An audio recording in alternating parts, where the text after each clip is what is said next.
এখন যেটা দেখতে পাচ্ছেন এটা হচ্ছে মসজিদে কেবলাতাইন, মানে হচ্ছে দুই কেবলার মসজিদ। মসজিদে কেবলাতাইন বা দুই কেবলার মসজিদের ঘটনা অনেকের জানা আছে বা অনেকের জানা নাই।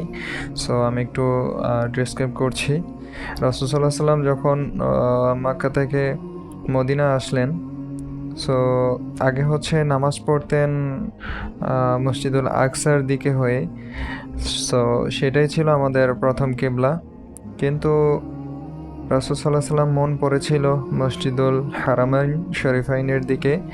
সো রাসূল সাল্লাল্লাহু আলাইহি ওয়াসাল্লাম যখন নামাজ পড়তেছিলেন, তখনই আল্লাহ সুবহানাহু ওয়া তাআলা জিবরাইল আলাইহিস সালামের মাধ্যমে আয়াত নাজিল করেন এবং মসজিদুল আকসা থেকে মসজিদুল হারামাইনকেই হচ্ছে কেবলা হিসেবে নির্ধারণ করেন এবং ওই নামাজ এক রাকাত পড়া হয়েছে।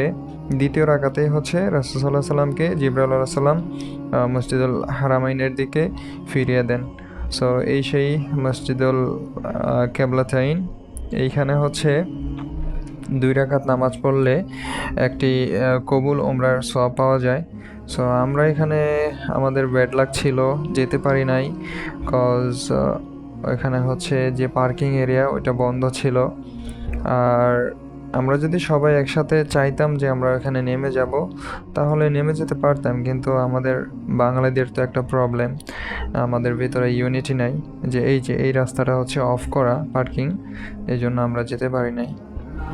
যেটা ইউনিটির কথা বলতেছিলাম, সবাই যদি একসাথে বলতো যে হ্যাঁ আপনি একটু সামনে গিয়ে দাঁড়ান, আমরা হচ্ছে 2 রাকাত সালাত আদায় করে বের হয়ে আসব, তাহলেই হয়ে যেত, কিন্তু সেটা আর হলো না, আমাদের ব্যাড লাক।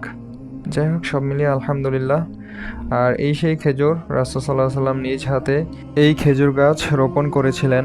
আলহামদুলিল্লাহ সেই সৌভাগ্য হয়েছে খেজুর খাওয়ার। আমরা এখন বাসায় চলে যাচ্ছি।